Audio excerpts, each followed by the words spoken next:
Welcome everyone to the African Doctoral Academy Masterclass. My name is Natalie Kavalik. I'm the Program Manager of the African Doctoral Academy, and I'm joined by our guest speaker, Professor Ricardo Morais. Professor Morais is an Assistant Professor of Management at the Católica Porto Business School in Portugal, and he is the Director of Idea Puzzle. Since 2013, he coordinates the seminar How to Design Your PhD at the European Institute for Advanced Studies in Management in Brussels. He holds a PhD in Strategic Management from the University of Jyväskylä from Finland, and having graduated in Management from the Faculty of Economics at the University of Porto. He is also an alumnus of the HPI School of Design Thinking in Germany. So Professor Morais will be presenting today on research design with the Idea Puzzle software. We will be opening the floor to questions during and after the presentation via poll and a Q&A. So please feel free to ask your questions in the chat or Q&A section, and my colleagues Luther and Francois will also be assisting with the questions as well as the poll. It's a very interactive session today. Just a reminder to everybody that is joining the session, it is being recorded and it will be made available on our YouTube channel. So the links can be found on our website. But again, just welcome to everybody, and I am going to be handing over the platform now to Prof. So welcome, and thank you very much for being here. Thank you so much, Natalie, and all team, and all everyone who's attending today. Thank you so much for coming. It's a pleasure, an honor to share the experiences we have with research design with you. As Natalie just said, we'll have 1 hour where I will try to present not just the software, but primarily the theoretical framework which is behind this software tool. So basically, as an introduction, I can say, as Natalie mentioned, I did my PhD about 20 years ago in Finland. And the prescription we received from our doctoral supervisors and in research seminars, which actually were organized nationwide with all universities together, was a project metaphor. And what is a project metaphor, which is very valid, is to see your research project, especially at the doctoral level, which tends to last 3-4 years, as a Gantt chart where you would see the timelines, the tasks per each year, and the deliverables. And our prescription back then was that the first year would be primarily dedicated to literature review, the second year to methodological choice and data collection, and eventually the third year for data analysis and thesis writing. Assuming it was a dissertation rather than a 3-paper PhD. But what happened in my case was that I followed this prescription of the project metaphor as a doctoral student, and in spite of choosing a topic that was very trivial in the field of strategic management, that was strategic alliances and firm internationalization, I found out that in the second year of my PhD, I couldn't have access to a single example of strategic alliances between the companies I was interested, as a Portuguese in Finland, alliances between Finnish and Portuguese companies. So I realized that I needed a more systemic view of the whole process than just the project, sequential view of the project, 3-4 year project. So this theoretical framework is meant to be that. It is a map, if you want, a triangle that represents on the left side that literature review I did in the first year. But it also means, for philosophers of science, epistemology, the nature of knowledge. And why my interest in philosophy of science? Because the fact that I didn't have access to data, a single example of a strategic alliance in the second year of my PhD, led me to take a course on philosophy of science, even in another faculty. And I must say, it really changed my perspective as a designer of my PhD, but also as a reviewer of other projects. So I start to see that literature review was for philosophers of science, epistemology, and method was actually at the bottom of the triangle, methodology, the nature of research. And the problem I had in the second year, lack of access to data, was actually related with ontology, the nature of reality. So this triangle is a map that doesn't replace the project metaphor, is a puzzle metaphor, but it complements it with this systemic integrative view of your research project. In the inner part of the triangle, I have what philosophers call axiology. So I will talk about your own values, the values of your audience, and those are relevant questions especially for your conclusions. So what I'm going to go through today is the 21 pieces that make this theoretical framework, and how they can help you improve the coherence of a research proposal, article, or thesis. We have some questions to make, actually, based on this brief introduction. I would already be interested to know if you have ever attended a course on philosophy of science, because to me was really a revelation, and it really helped me come back on track in the second year of my PhD, even though I had to change the topic so that I would have access to data. So if we have the chance, if François can help me, I would very much like to know if you have attended a course ever on philosophy of science. Reminding you that PhD means Doctor of Philosophy. So no matter the discipline you are graduating in, it really has to do with philosophy. Another thing I mentioned in my introduction, and it would be interesting to know also in your case, a second question would be if you are making a PhD paper-based with several articles, publication-based, or a single monograph, as I did myself, a single dissertation.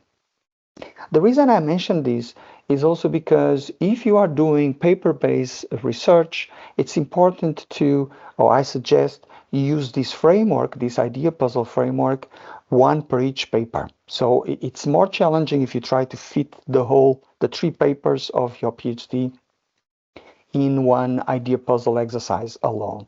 This is a decision-making tool for empirical research, and that means that it's easier to think through one paper at a time. So please remember to do one idea puzzle exercise per each of the papers if it's multiple paper PhD. So let's get started with the details of this framework. And I say it's a theoretical framework because if you click publications at the website, ideapuzzle.com, you will see that I've been publishing over the years in the field of philosophy of science, this framework and its applications. So if you can read those publications for more detail.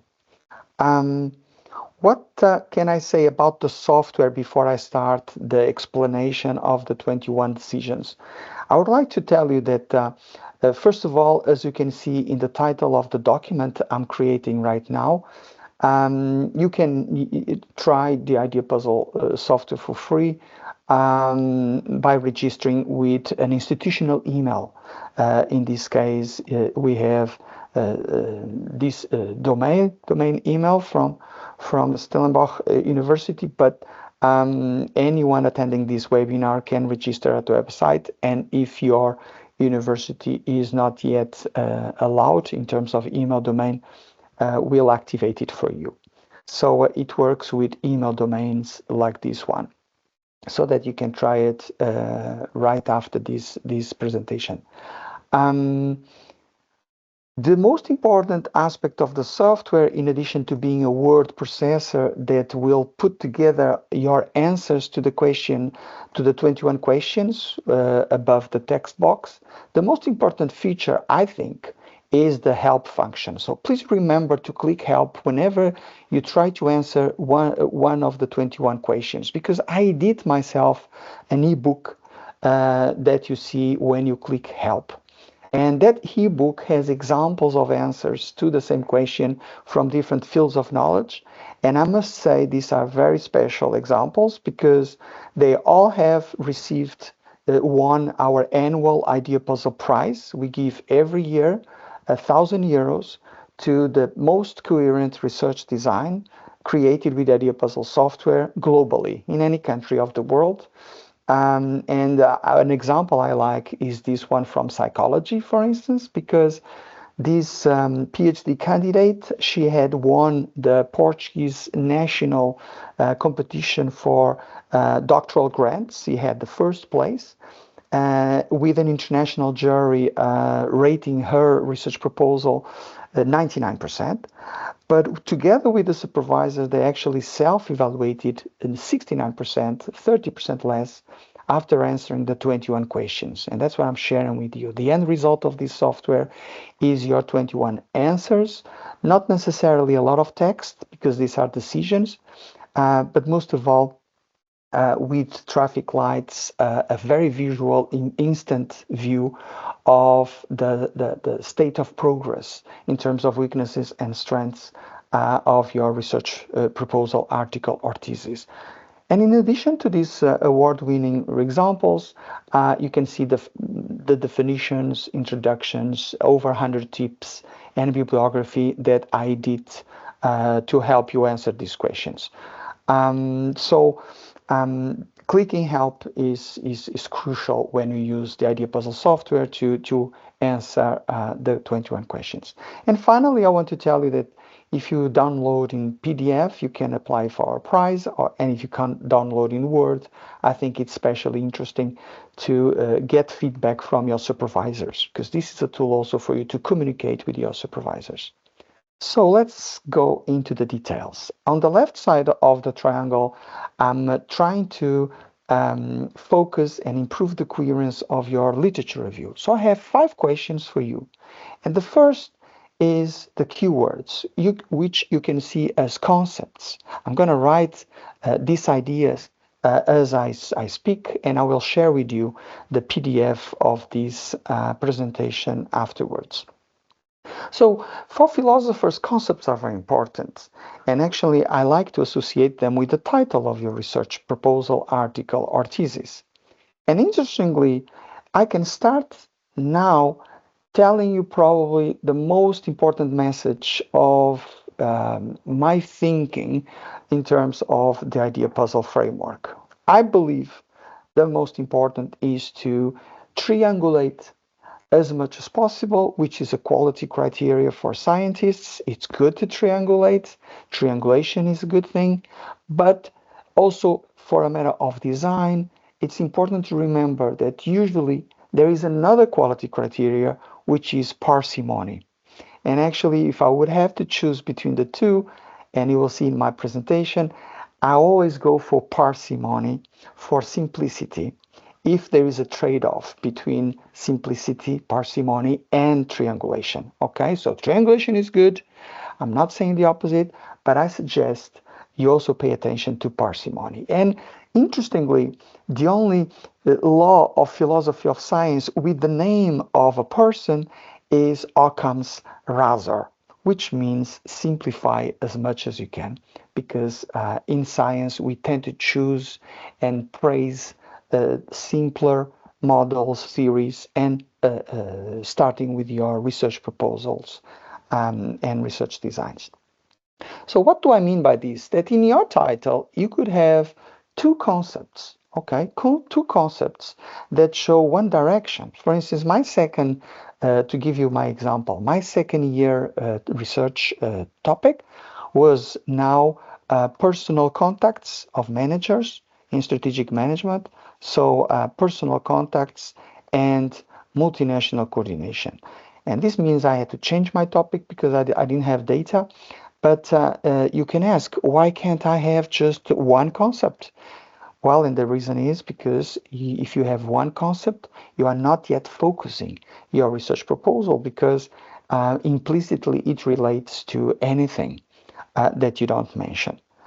You could also ask, why not 3 concepts? And my questions would be, for a matter of simplicity, that mathematically, if you have three concepts in your title as the focus of your research, instead of two directions, you go from two directions with two concepts to 6 directions. So it's 3 times more complex. So I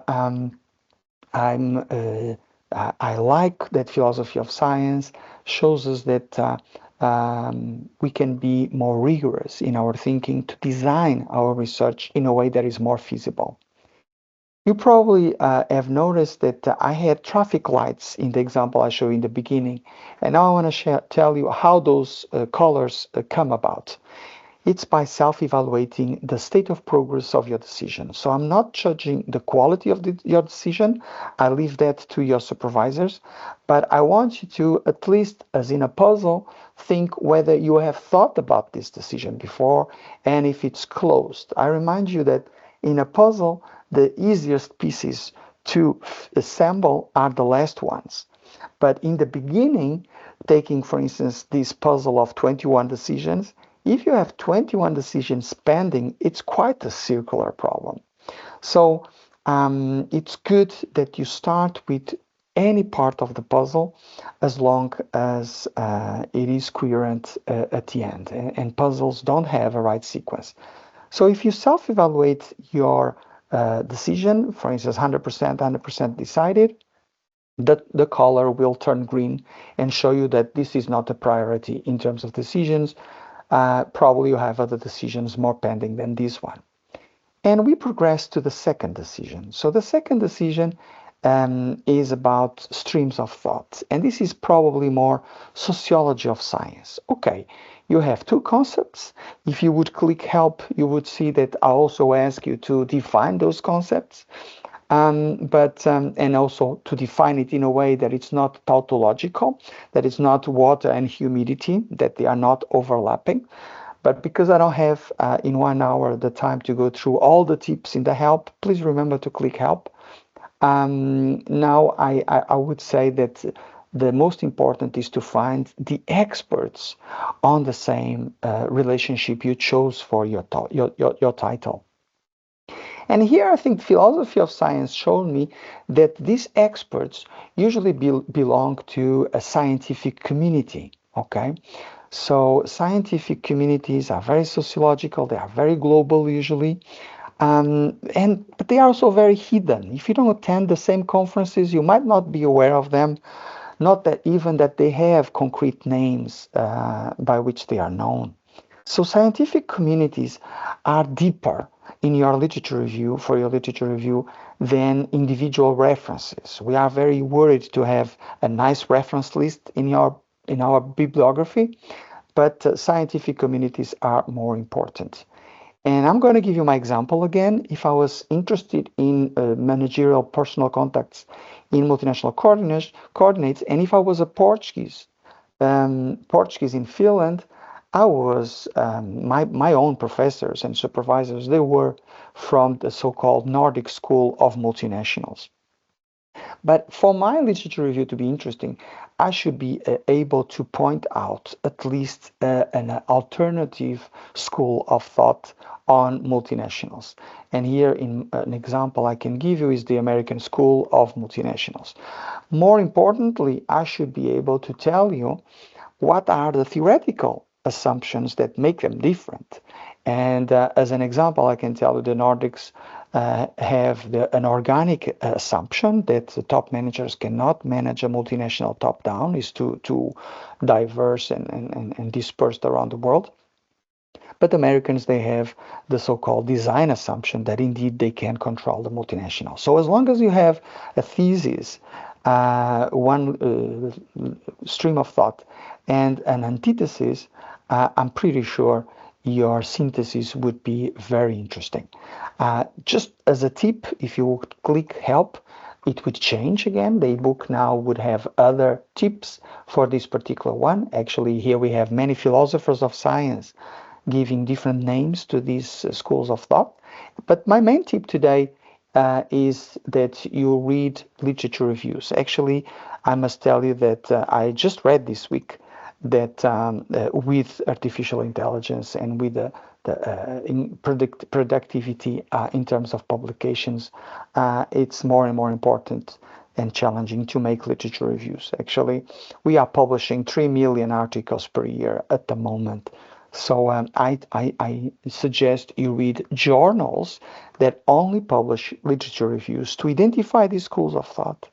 I personally like very much articles, publishing literature reviews. I've seen up to 10 different schools of thought being compared in one article.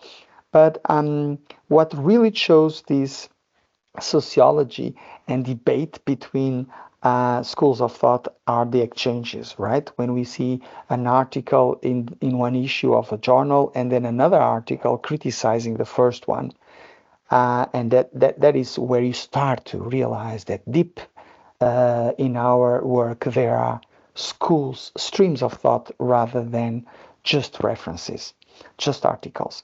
And I self-evaluated as partially decided because I think this is more challenging and you can still learn from your supervisors and others about it. Now, the third challenge, the third exercise, because actually I could do with you an afternoon exercise per each of these decisions, right? I hope you can do it with your peers or in research seminars. Think about the keywords. I mean, Natalie mentioned today my 12-year-old week in Brussels every year, and we start actually by presenting in pairs the two concepts in our title, and that's challenging enough. Just the first decision of the idea puzzle framework. The third decision and challenge is the gap. We talk a lot about research gaps, but because I want to focus very narrow your research proposal, I'm going to ask you not citations in general, but a very concrete quote from an expert, okay? Quote in the conclusions of an article suggesting future research needed, so future research avenues. And that is very specific, and I'm going to give you an example again from my PhD 20 years ago, and I still remember a Swedish author, Axelsson, 92, I don't remember the page, but in his conclusions, he was saying something like, in the future, we need to know more how managers network in multinationals. And I felt that legitimated with this quote. And I call it a diamond in your literature review because it's one of those rare moments where you feel that you are being legitimated. Is not your focus is not just a matter of convenience. So that would be the challenge to write in the text box for the third piece of the puzzle. And I self-evaluated undecided because it's challenging. Now, I also would like to talk about the fourth decision to have a proper and focused, coherent literature review. And that's the question. What can we say about the research question? We talk about the research question. First thing I would like to emphasize is that in this framework, the research question doesn't come first. It comes fourth. And because if I change the topic, the concepts in our title, the main relationship, I change the experts, their recommendations for the future, and the gap that is implicit in the recommendation for the future. And within each gap, I can make many research questions. So I think we are deducting today a research question from these first three decisions. So when supervisors, and I see it often, including my own supervisor, in the first meeting, they ask me, what is your research question? I think it's a bit difficult to give an answer. So please be aware that I'm challenging that with this theoretical framework. No research question up front, unless you invent one, without prior literature review. In fact, I must say the ideal timing for you to answer these questions I'm posing today is about 6 months after literature review, usually in the first year of your doctoral studies, in that curricular part where you have advanced topic courses. So that's the first tip I wanna give you about the research question. But if you click help, you have more tips and introductions. And the main I wanna share with you is the notion that maybe we have primarily 5 types of questions. Okay, and sometimes we have questions that are not really starting with one of these. They are statements with a question mark at the end. They are not necessarily what questions to identify, how questions to describe, third, why questions to explain, when questions to predict, or how much questions to control. And up to the Nobel Prize, these are the 5 levels of knowledge depth that experts are working on. So when you look at the experts in your streams of thought, ask yourself at what level they are working, okay? Because this is really 5 levels of knowledge depth. And in my case, if I give you my example, it was clear that the experts were asking more research at level 2. So to be coherent, all I have to do is to use the same 2 concepts in my title, personal contacts and multinational coordination, and stay focused on those 2 concepts in that direction. How personal contacts, and then I need a verb, influence multinational coordination. That's one research question. I don't need more research questions. So it's very focused and very coherent. So that's a challenge I pose to you. Acknowledging that usually questions 1, 2, 3 tend to be more qualitative for qualitative research, and 5 it's definitely quantitative and more predictive, and 4 can be both. You can make a qualitative model, which is process model, or you can use predictive statistics to make quantitative predictions. So clearly describe science as a whole, because remember, I'm speaking for the whole university, for all disciplines, based on philosophy of science and history of science and sociology of science, as I mentioned. Finally, my last question regarding literature review is state of the science or state of art. Also here we tend to diverge quite a lot. If you want to focus, just stay focused on the current answer to the research question. And you might say, but if there is an answer, am I original? Yes, you are still original. Actually, as I told you, if there are 3 million articles per year, I think it's already quite good that you are able to identify one article that comes close to answer your research question. And that's much better than saying something, that we often hear, there is nothing about it. Please don't say there is nothing about it, because with 3 million articles per year, it's very difficult for a supervisor to buy that argument. So I can give again my example. I remember an American author, Gates, 96, saying, among other things, that personal contacts of multinational managers help the multinational in host countries, namely with customer and governmental relations. So if you can write here the current answer to your research question, it's definitely better than saying there is nothing about it. Okay? So 5 questions, 5 exercises with a help function to help you answer, and that is the way this model is created in a very deductive, top-down logic.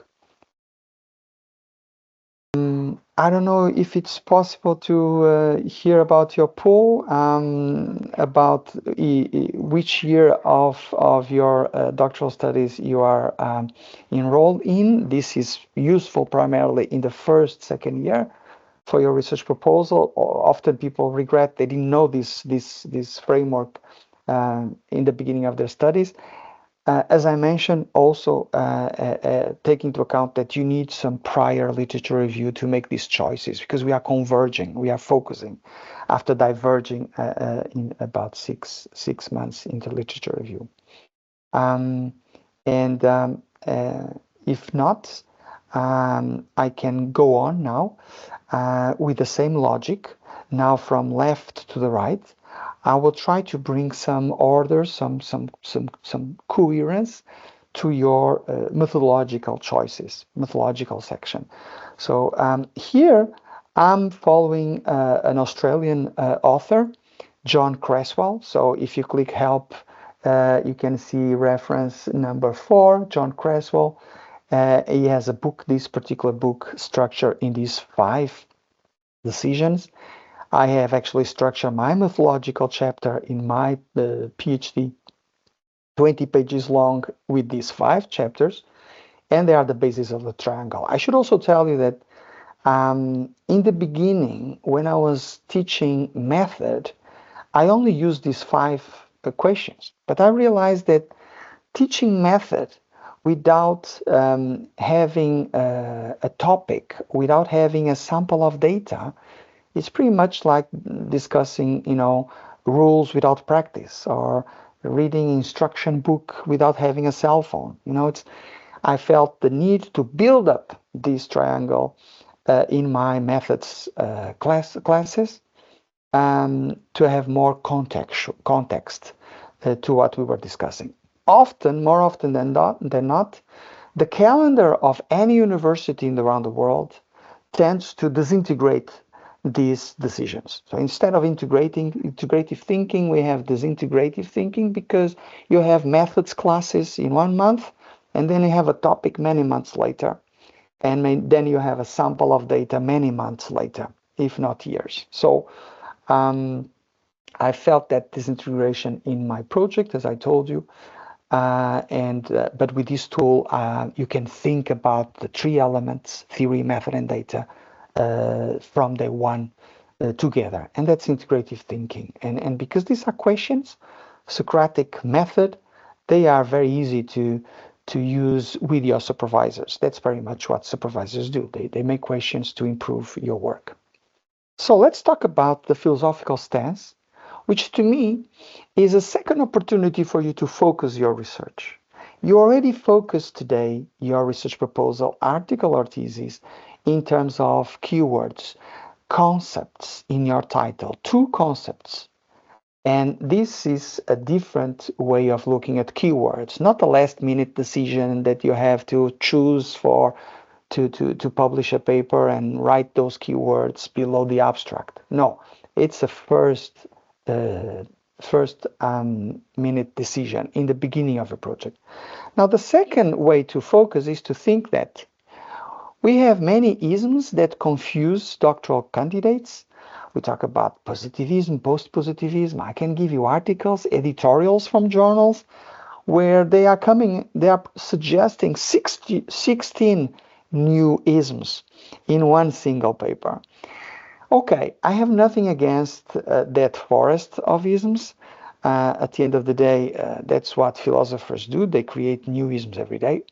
But I would like you to think for a minute that the whole university is, in my opinion, can be distinguished in 4 main meta-isms. 4 main meta-isms. And this is what I do, for instance, in Brussels. I ask you to position this paper in one type of conclusions only. 1 of 4 is easier than 1 of many. Okay? So I'm going to say 4 meta-isms, 4 types of conclusions. And why do I mention conclusions? Because if you know what you want to conclude, it's easier for you to choose qualitative and quantitative or mixed methods. But don't try to choose a qualitative, quantitative, or mixed method before you know what you want to do. And that's the philosophical stance. So let me show you the 4 stances I'm suggesting here with examples from different faculties at university. My first option is qualitative objectivism. And when I think about qualitative objectivism, what I'm thinking is I would like that in my conclusions, the only thing I do is describe facts. And then I can give you the example of one discipline, history. Historians talk about historical facts. They describe them with a lot of detail. And even if they use numbers, it's just context. They are not trying to measure anything. They are trying to describe. So for my topic today, personal contacts and multinational coordination, I might just want in the whole PhD, all I want to conclude are the facts of personal contacts and multinational coordination. The fact that I receive information, it helps me make decisions, and that helps the multinational coordinate as a manager. So that's one type of conclusion, one first ism. That encompasses many isms like realism, critical realism, and so on. But I don't want to think about that. Just choose one of these four. That's what I'm asking you to answer in the text box. Then the dominant view of science, it's quantitative objectivism. Okay? And quantitative objectivism doesn't want to describe, wants to measure facts. So objectivism means facts, something you can prove independent from opinions. But qualitative objectivism describes it, whereas quantitative objectivism measures it. And that is more typical of, say, economics, engineering, medicine, and others. Actually, the funding for universities in the States, for instance, tends to go to STEM, right? Science, technology, engineering, mathematics, because it's more objective, more quantitative. But I'm giving you the chance to choose. Coming back to my topic, a second paper could be exactly how much personal contacts influence multinational coordination. The third stance, type of conclusion you can make with the same topic, so you need to focus, is what I call qualitative subjectivism. And qualitative subjectivism wants to describe qualitative instead of measure, but this time meanings, values, cultural values, differences of meaning that different people, different groups attribute to the same facts. Best example I can give you, anthropology. Is anthropology less scientific? I don't think so. Oxford and Cambridge are rated the first and second in anthropology around the world. So it is indeed science. It's part of the university, but you see the difference? Now you don't want to conclude about facts, and it's still science. And finally, to complete my matrix, I can talk about quantitative subjectivism.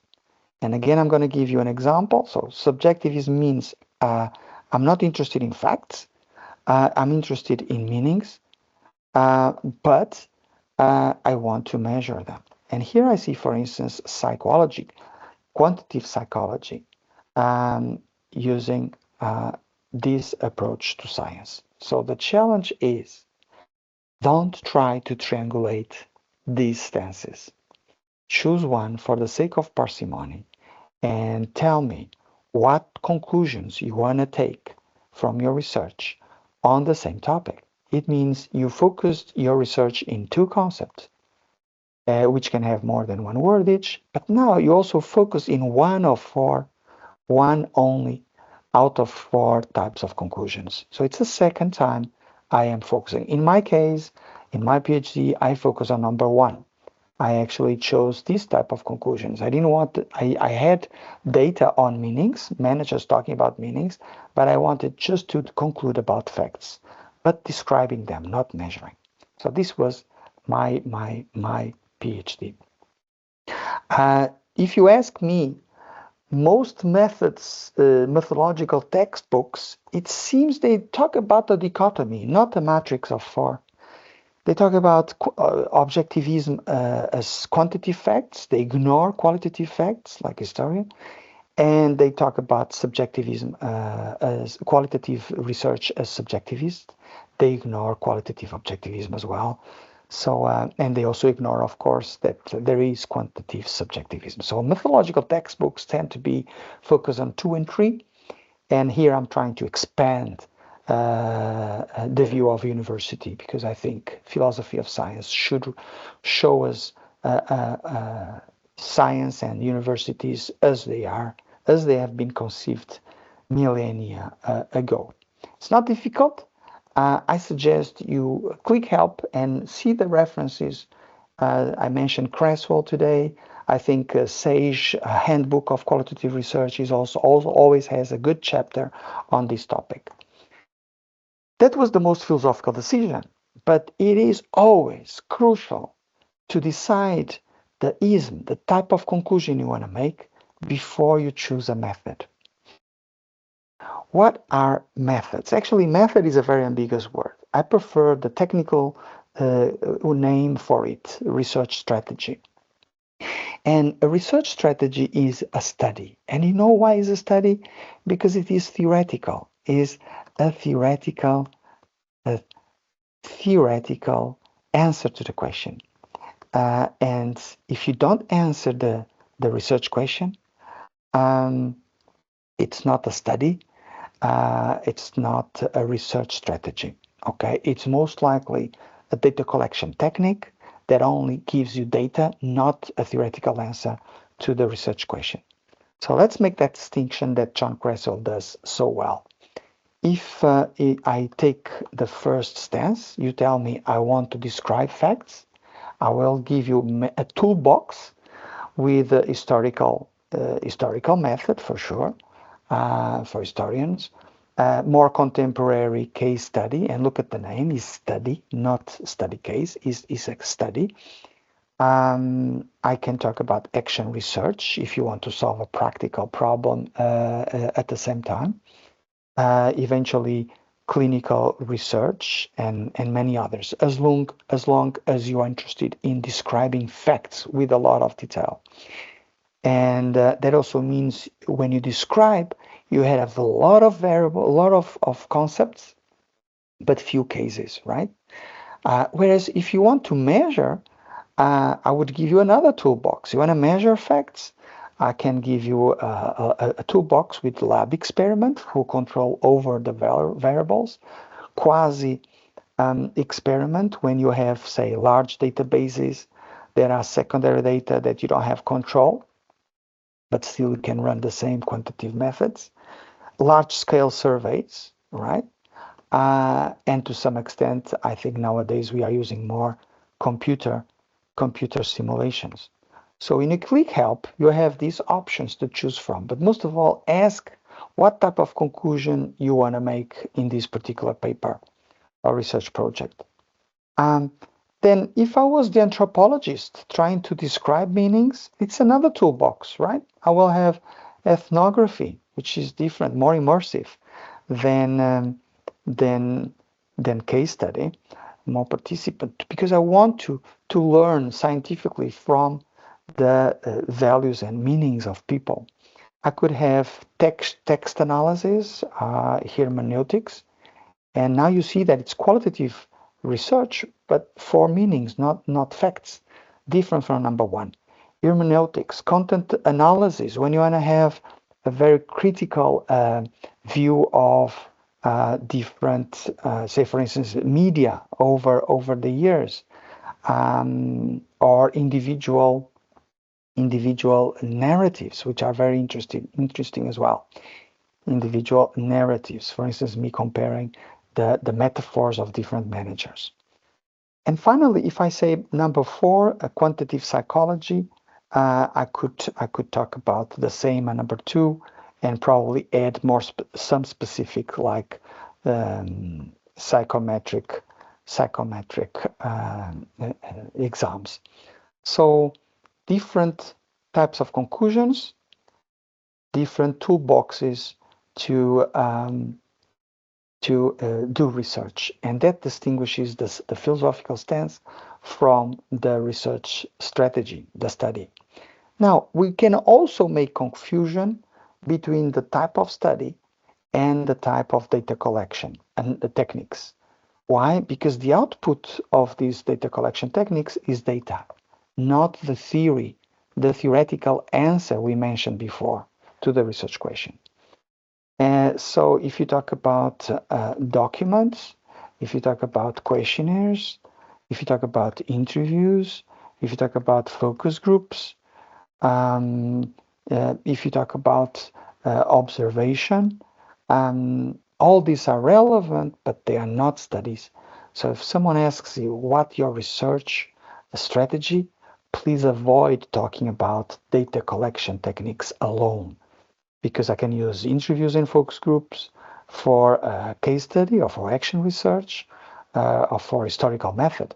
It doesn't tell us what research strategy study you conducted. The same with techniques for analysis. If I take all statistical books in the world, the output of those statistical analyses will be data. Again, not a theoretical answer. It's not a study.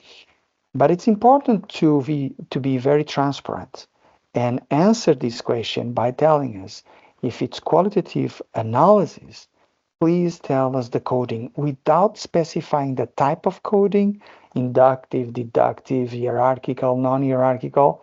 Please click help to know more about coding. References number 1, number 6, do that for instance. If it's quantitative analysis, it's more transparent, more global convention. You have regression tables at the end of the papers. Please specify the statistical analysis involved, descriptive or inferential. So in addition to that, analysis today is always to do with research software, right? We have over 500 research software tools and growing to analyze data, qualitative, quantitative, and mixed. So please specify it in the answer to this question. And finally, I would like to give a word on quality criteria, because for philosophers there is always paradigm incommensurability, and this means that different stances, say those 4 stances I mentioned for isms, they will have different quality criteria. And that means that if you have a supervisor or a reviewer in another stance than what you're trying to convey, you can have a problem in terms of communication and in terms of evaluating the quality of your work. So be careful with different different quality criteria between stances, philosophical stances. And I'm going to give you again the examples I gave in the beginning.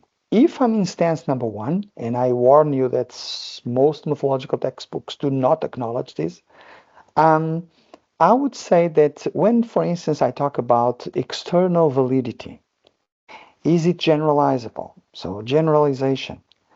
You can never let someone criticize your work because you don't have statistical generalization. It's always analytical. For philosophers, it's like asking your single case, a black swan, not be generalizable as a sample of 1,000 white swans.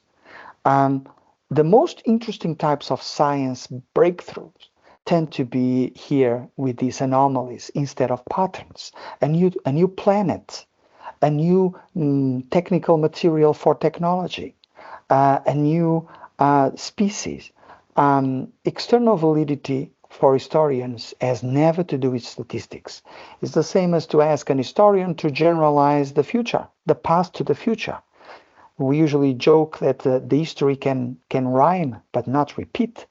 So please defend yourself, stand up for your work when you know the philosophical stance you are working within.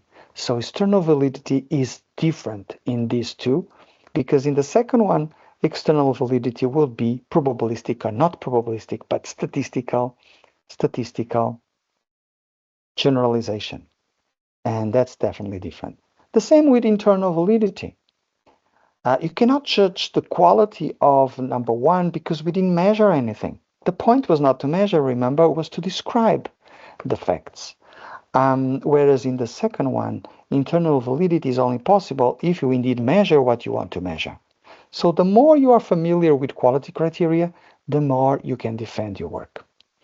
I could also mention other types of validity, like construct validity, which are common to both, convergent validity, triangulation, and reliability as the ability to be transparent so that others can replicate your work. So please read the help to know more about quality criteria. I must also warn you that even if quantitative psychology shares these criteria, anthropologists and others interested in meanings, they reject validity, reliability, and even triangulation because they are not interested in facts, okay? Since they are interested in meanings, what they believe in is completely different quality criteria like authenticity, trustworthiness, and even triangulation they replace with crystallization. I like very much this concept because you cannot triangulate meaning. It's like light reflecting in a crystal in every direction. So this is the most difficult question of the puzzle, okay? Quality criteria. What I'm asking you is to click help and especially reference number 4, Handbook of Qualitative Research is a wonderful introduction to know what the university is with all its disciplines, right? Not just STEM, but also historians, anthropologists, psychologists, and others. And whenever you try to do something that has never been done in your field, I speak from my field of management. If you do an ethnography, for instance, in management, it tends to be award-winning because it's not mainstream. Now, time is running, and I have gone through the 10 most difficult questions of the puzzle and the ones that I usually covered in methodological textbooks, right? They talk about method, and nowadays they have a chapter on literature review, whether systematic, narrative, systematic, or meta-synthesis and meta-analysis. The others is where I think you have the most added value of the triangle, okay? The idea puzzle is comprehensive, wants to anticipate all the risks of your PhD. And remember, my problem was lack of data for my topic. So I'm going to help you now. Make sure you will have access to data. Designing a sample from top down, starting with the unit of analysis. So what's the unit of analysis? It's an entity, okay? An entity or process in reality that includes and makes vary the two concepts in your title, okay? And it's not difficult, but sky's the limit. You might look at the experts and ask, what are they comparing in reality? First is in my case, you remember I wanted to relate personal contacts and multinational coordination. I need something that includes these two. And if I speak to people in social sciences, they should understand for a matter of construct validity. They should understand what I'm talking about. So the semantics are important. Maybe the academic terminology is not enough. I used contact networks, okay? Contact networks is something managers understand, they talk about it, and by doing that, they relate what I want to relate, personal contacts and multinational coordination, okay? So what is that entity or process that you're going to compare? Editors call it operationalization of the concepts, okay? We just mentioned it in terms of quality criteria, internal validity. You only have internal validity if you describe what you want to describe, if you measure what you want to measure. But to have internal validity, you actually need this construct validity. People understand what you are talking about, asking about, okay? So it's all connected for philosophers of science. So here I would like you to write what you're going to compare. Is that sometimes the level of analysis, the scale also matters, especially in reality. Take the example of geography. Have you noticed that geographers make a map with a scale? Are we that rigorous in our research? Or do we talk about creativity without specifying whether it's individual, team, regional, industrial, or national? I can talk about creativity at many levels. At the university, we have so many scales, as you can imagine, from nanos to galaxies. Take my example again. I have personal contacts at the individual level, and I talk about multinationals at the organizational level. So maybe I should specify. I have specified the individual in my conclusions. Why? Because for philosophers of science, there is something called emergent properties. And even common sense knows that the sum is more, or the whole is more than the sum of the parts. Emergent properties. Can you really mix different levels of analysis in your literature review? Can you really have a different level of analysis in your literature review and in your data? Again, be careful not to triangulate too much. The multi-scale studies is nice, but it's quite challenging for a PhD candidate. I'm not sure I would suggest that type of triangulation. Just one level, it's probably better. Maybe one level in one paper and another level in another. So my main message is always more parsimony, less triangulation. Nature of data is it's simpler to understand. It's qualitative if you have words, but remember, you have a lot of multimedia nowadays. I have PhD thesis comparing YouTube videos, for instance, and it's quantitative if it's numbers. Specify as much as you can to be realistic with your project. The same with the origin of data. By default, it's secondary, secondhand, comes from another study, not mine. That means less internal validity, but is more economical and fast. But if you have primary data, you're gonna have the opposite, right? You make a literature review, you deduct a questionnaire, a question or hypothesis. You make a questionnaire that's gonna answer directly to the question, so you have more internal validity with primary data. But again, it's gonna be less economical and fast. So a mix of the two tends to be the ideal. So we have a sample which is very realistic, okay? Specify as much as you can a set of one or more examples in reality, okay, of your unit of analysis. In my case, I had very specific 11 contact networks of 4 Finnish managers, 4 Portuguese, and 3 from third countries. Be very specific. What, who, where?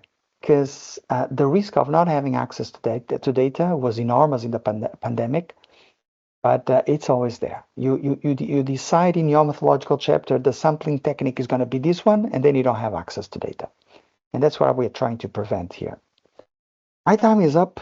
I only have 2 minutes to cover the inner part of the triangle, but what I want to tell you is that so far we try to increase the rigor, okay? The rigor. If you go to testimonials at ideapuzzle.com, ChatGPT is saying that this tool increases the rigor of your research. I asked ChatGPT, what is the Idea Puzzle software? A very open question. And that was the answer I got. But in your conclusions, we know we want more than rigor. We want relevance, okay?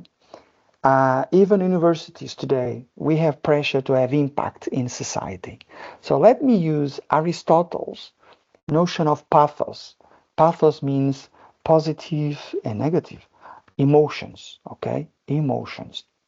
And in your research, you have in the conclusions one section, okay, that talks about practical implications. And that's how I read the relevance of your work. So please specify. I like to give the example of medicine, right? Medicine has enormous practical implications in terms of public interest.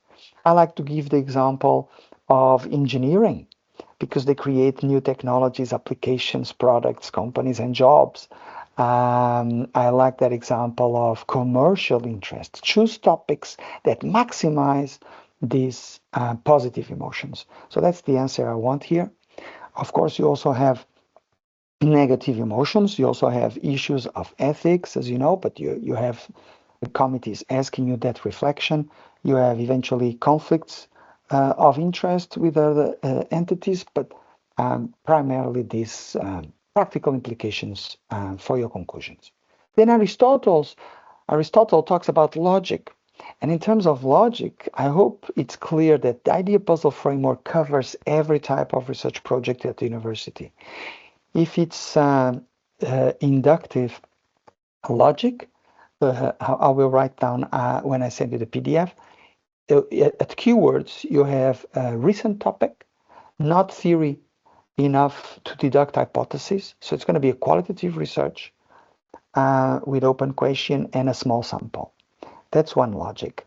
The hypothetic deductive logic is for more advanced research topics. So mature topic, a lot of theory to deduct hypotheses, hypothesis testing, inferential statistics, large sample for the mathematical models to work. So we are covering these two main types of logic for recent topics and mature topics. And I'm asking you to choose one because that's one section of your conclusions as well. What do you do when you start your conclusions? You start by saying, well, in conclusion, we answer the question or we test hypothesis. Finally, in your conclusions, you usually talk about limitations, okay? Aristotle spoke about ethos, which means credibility. So I do think credibility and the way you talk about your limitations in the conclusions are very aligned. What I think is that we usually talk about limitations in terms of data. Okay, why? Because if I ask you what is a sample in research, you will tell me a sample is data. But remember that sample, every research project is a sample of data, but also of theory in your literature review. You could have other literature review and method. You could have other methods. So if you address the three types of sample, not just data, your limitations will be more complete. And that's what I'm asking you to write here. Finally, I like to talk about the French sociologist, Pierre Bourdieu, who used to talk about cultural capital, to challenge you to see your CV as part of your research project and research design. So if you look at your CV differently, you will realize you have education and you have experience. And my point is your first-hand experience of the empirical phenomena you are researching is more important than the risk of bias. Okay, so don't be shy to choose topics that you have first-hand experience, because your literature review will be more critical if you do. So that's what I want you to write here. What's your connection in terms of experience and education to your topic? Following Pierre Bourdieu, we also talk about social capital. And in Idea Puzzle, I like to talk about trust, because I believe you need a support network that you will acknowledge, right, in your acknowledgements. A support network that will give you access to theory, method, and data. If you ask me, can a super and really super supervisor do that? More and more difficult, okay? And with artificial intelligence, it's going to be even more difficult. So please tell me here in this answer, who is going to help you with the theory, method, and data beyond your supervisors, okay? That's the challenge. And the final is, Pierre Bourdieu talks about economic capital, and I like to talk about time, because I invite you to see a project in the States, long projects, phdcompletion.org, to find out that only 30% of part-timers part-timers complete the PhD in 10 years. Okay, and actually only 10%, 50%, 50% of full-timers. And that means that you should, in this answer, tell me if you are full-time or part-time, and if you have funding to cope with this challenge. What do I see here? I see that if 10 years are not enough, it's probably because you're not focusing, you are not converging, you are diverging. The more you read, the more you diverge. So I hope that the idea puzzle helps you focus with more parsimony and less triangulation. Your research proposal, article, or thesis, even if you are a part-timer, because you need to connect the dots. And today we spoke about 21. Thank you so much. And I'm very keen to hear your questions with video, with mic, through the chat from now on. Thank you.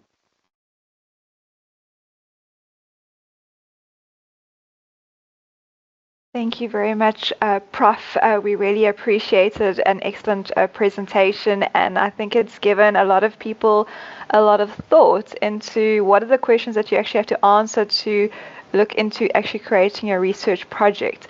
So I think a lot of people found a lot of value in what you were speaking about. I know I certainly did. So thank you from our side, from the African Doctoral Academy. We will now be opening the floor to questions. So for the colleagues, you are welcome to put up your hand, and we will be able to give you access to a microphone. Alternatively, you are welcome to also put your question in the Q&A session. So I'm also going to hand over to my colleague Luther, who is also online with me at the moment, just to find out if there's any questions in our Q&A section and if there's any raised hands.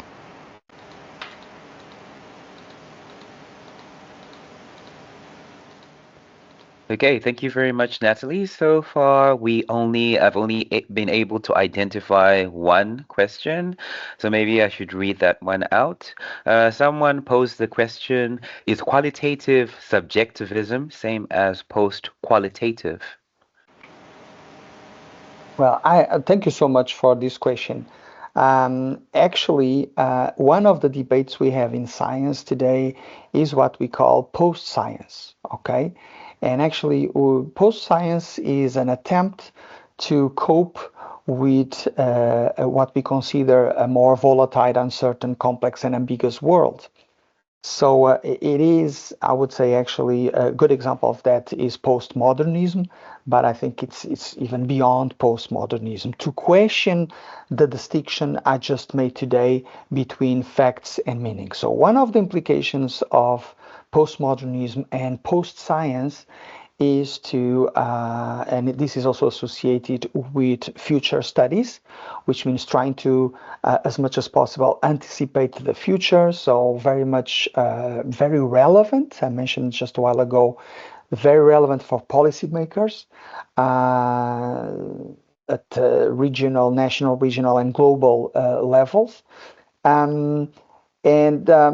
I find it, my stance today is that I will keep fighting that, even though I understand that policymakers want to mesh, to mix facts and meanings in their policies, also because these decisions, say for instance in Europe at the European Union level, they are made with academics, but not just by academics, so together with other stakeholders like politicians and communities and industries. I understand they want to overlook this distinction, but the purpose today is not for policy making at the regional or global level. The purpose today is for, as I just mentioned, is to improve the completion rates of universities. We have 20,000 universities around the world, 5,000 granting doctorates, and we cannot afford to have people giving up their doctoral project. And for that reason, and taking into account my own problem in the second year of my PhD in Finland, in spite of wonderful prescriptions, is that we cannot afford to give up once we started.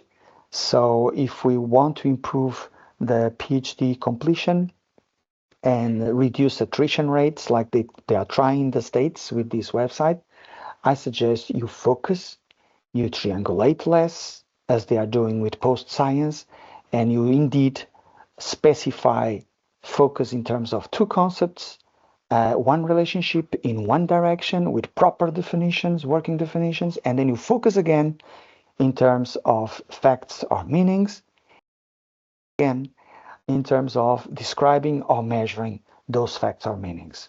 So this is a wonderful question because you just went straight to the point I find more relevant in this theoretical framework. Okay, to focus and triangulate less, and remember that parsimony is also quality. You don't have less quality if you triangulate less. On the contrary, often, as Aristotle would say himself as a philosopher, an educated mind is able to entertain two ideas without accepting any. So be free to read and keep it out of your literature review, to learn about method and keep it out of your method, and to have lots of data and keep it out of your data, because even as a designer, because I give classes of design thinking for 15 years now, I would tell you that subtractive thinking, less is more, usually leads to a better design than addictive thinking, more. So I respect post-science, but I'm going to insist you make this distinction between facts and meanings, and between qualitative and quantitative. And as you can guess, I'm not going to suggest mixed methods, because I believe you can do a better paper before that. Later in your career, you can do a better paper just with qualitative or quantitative. The same is to say, I don't expect your masterpiece in terms of research to be your first research project. It usually comes later in life. Thank you.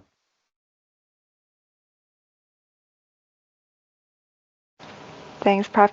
Prof, can we also just ask you just to stop sharing your screen, and then we also have a few hands which Luther will be able to handle as well. So Luther, I don't know if you'd like to pass on. I do see there are two hands. Yeah, we do have two hands. So maybe Regana, you can go first with your question. Hi, good afternoon. It's Regana. Thanks very much, Prof. It's been very interesting to follow you through the idea puzzle. The question I have, and maybe I missed it. I mean, I must appreciate the fact that you said, especially towards the end, and I have that experience. The more you read, the more divergent things becomes, and you definitely get lost in something like literature. And so the one thing that I wanted to understand, because it's about coherence, and I'm looking for creating coherence in the proposal. And the difficulty I'm having, and maybe I missed it, I don't know where in the idea puzzle, the research problem, which is a very typical feature of the proposal, I'm not sure where that would feature, and how that then brings me to my research questions. I just wanted to understand, maybe you can guide me a bit around, because I'm actually getting stuck now with the research problem. I'm second guessing my research problem. So maybe you can just guide me where I should look in the puzzle and spend time on that, so that I can get a more coherent issue and question coming from that for my proposal. Thank you. Thank you, Regana. If I understand, I don't usually talk about the research problem. I talk about the research question or hypothesis. So I see sciences usually starting with open research questions, level 1, 2, 3, what, how, and why, and then more advanced research trying to translate those research questions into hypothesis testing with more quantitative and inferential statistics. That's what I see usually in science as a whole. So for me, rather than research problem, I start with the research question, and if you want, the research gap before that. The research gap is relevant because it's not us posing the problem, it's the experts. So rather than convenience, convenient. It's a legitimation of what I do. So I think that the research question and the research gap is where the problem can be located in the idea puzzle software. And today what I asked you was to look for a quote for the research gap, a quote in suggestions for future research, and then within that gap, see at what level you should frame the question. And for philosophers of science, I can also tell you that they distinguish these first questions and then hypothesis testing into discovery and justification, induction and deduction. So I hope I helped you with the notion of problem, but indeed I don't talk about the problem. I talk about research gap and the research question. I actually asked the first question about the post-qualitative analysis and methodology. Thank you for answering that. My question that I'd like to ask now is related to, in using the software Idea Puzzle, are you as the designer and a facilitator then on the background looking at these? Because you mentioned that you'd like to see certain things when you review. What I want to understand is this tool, so to speak, manned by you in the background, and then you also offer assistance through this as a medium? I just want to understand, when using the tool, is it just like an automated self-reference tool, or is it also, does it have a personal element from you as a facilitator? Yeah. Thank you. Very good question. Now, this is a more practical, question. As I said, I developed this framework, and I find it co-created all the time. So I don't know if you noticed, you had my email in the help page of the 21 questions, because I receive feedback and tips to. I'll give you an example. I've given, with this one, it's 385 webinars like this one over 15 years, including, for instance, the European Association of Music Conservatories.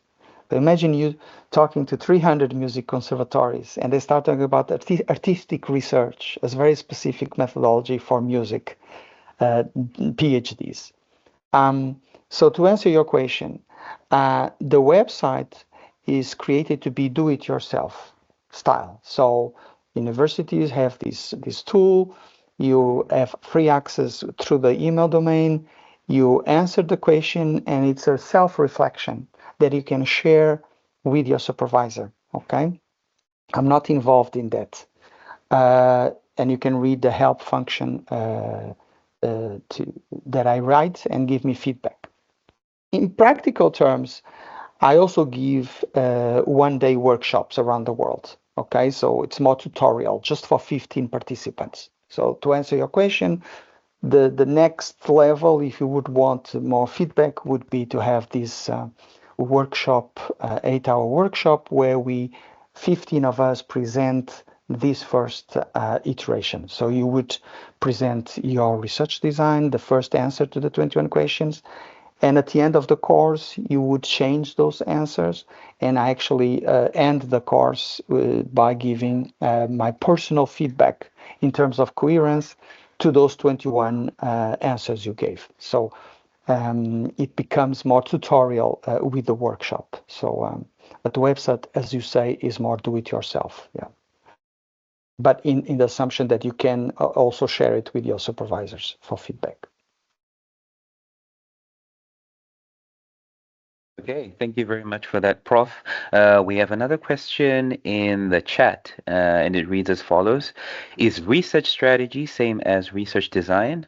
Asking because a lot of people say that research strategy is for public health or economics, while design applies to any field. Wow, wonderful question. If you read the publications I mentioned today, they are downloadable from the Idea Puzzle website. I've been challenging, or at least exposing, very narrow definitions of research design. In the Idea Puzzle, to me, we are designing a PhD project. And the website has helped more than 7,000. You have almost 7,500 research projects around the world. Empirical research projects, to me, need design. So when I mean research design, as I showed you today, has 5 elements, not just the method. Because in the States, for instance, we often hear research design. It's the methodological decision, nothing more. It's not the literature review. It's not the actual sample of empirical evidence. It's not the conclusions and its practical implications, limitations, and logic. It's not your own CV, right? Once I had a researcher in Uppsala, Sweden, asking me why I was including the researcher in the research design. So it's a very holistic research design. And actually, it was a Swedish PhD candidate who wanted to research a topic on Africa. And my question was, have you been there? Have you been there as an anthropologist? Do you have firsthand experience? Because I had in 97 been in Brazil with a Finnish multinational. So my second topic was very much based on my firsthand experience. So to me, research design is very holistic. And I do think that is also a contribution from my publications on the Idea Puzzle Framework. The Idea Puzzle Framework is trying to broaden up the notion of research design. Indeed. So very well seen. In terms of research strategy, I wish it was used more, because if we keep talking about methods, qualitative methods, quantitative methods, mixed methods, then they become undistinguishable from data collection techniques. We talk about method but is it questionnaire or survey? Is it interview or case study? And we tend to have problems in terms of planning and reviewing research proposals because of the ambiguity of the word method. So I avoid the word method. And experts in research design like John Creswell and many others in the references of Idea Puzzle, they all the time use the word research strategy. So research strategy is the study. And the study indeed needs much more than method. Needs the 5 ingredients we are using here. So in conclusion, if you are designing a study, a research strategy, you will need to cover all these 5 elements and these 21 decisions we discussed today. An empirical study. Okay, thank you very much for that, Prof. Keeping in mind the time, I'm just going to quickly go over this question. This person is asking, I found the rubrics developed in the triangle very relevant in developing the research paper as I came across these questions for my qualitative inquiry. My question is that, how do you get to think of all these rubrics at earlier stages instead of developing them through the maturity? That is, reading and data collection, especially when you have revelatory concepts from data. Mm-hmm. Well, wonderful question. I give you my own example, right? I started with a prescription, which was not the Idea Puzzle. It was a Gantt chart, sequential thinking. And guess what happened? In the second year, I had to change topic, throw away my first year of literature review and start all over again, come back to track. Idea Puzzle is also iterative, not interactive, iterative. I love iterations. That's how I solve problems in my personal, professional life. Everything I do is A to B, B to C, C to D. I never go back. Design thinking has the same iterative thinking. So in the Idea Puzzle software, what we expect from you is that you change the title, you click title, change the title, second version, you change something, you have a new date, you will have, when you click open in the software menu, is like your personal computer. You have as many versions of your research proposal as you want. It's growing, it's work in progress. It's for you to share with others and yeah, just keep, that's why the color yellow and red means respectively partially decided and not decided.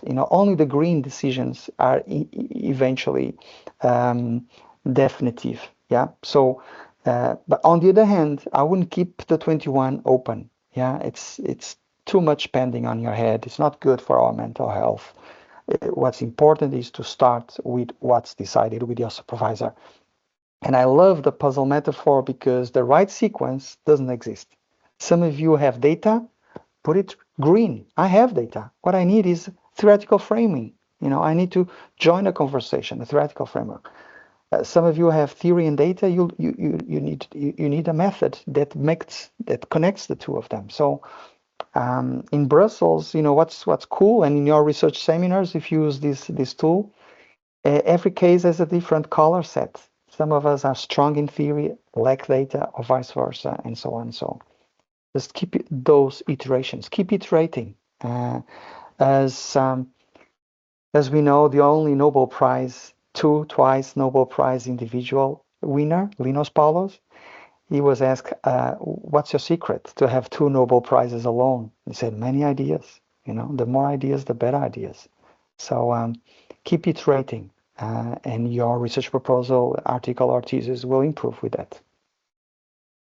Okay, thank you very much. I've tried to capture all the questions, so thank you very much for the questions and for the responses, Professor Natalie. That will be all on my end. Thanks so much, Luther. I see there is one hand up. I don't know, unfortunately, we don't have enough time because the session will be closing soon. So I see, Wendy, you have put your hand up. If you can, please just send us an email and we can pose this question to Professor. That would be great. We're very sorry that we don't have enough time. I do know that everybody has to get back. So again, thank you so much, Professor. We really, really appreciate you coming out. I think a lot of people had a good understanding of the puzzle idea software now, but also how they can go about their own research project using the tool. And then, as you mentioned, the more ideas that are stimulated within this, and also the thinking around the 21 questions, I think that's going to be critical for the development of the particular research projects. So again, thank you to everybody that has joined. Thank you, Professor Morais, again. Also, thank you very much to my colleagues, Luther as well as Francois, to also be managing the Q&A as well as the polls. And for all those that have joined, again, just to mention that the recording will be available on our YouTube channel. We will be sharing that. Please look out for that. And also, you're welcome to sign up to the newsletter as well as check the social media for any upcoming webinars and masterclasses. And we really do look forward to having you back again. So again, thanks, Prof. And thanks to everybody that joined us today. Thank you so much. It was a pleasure. Thank you. Pleasure on our side too. Thank you.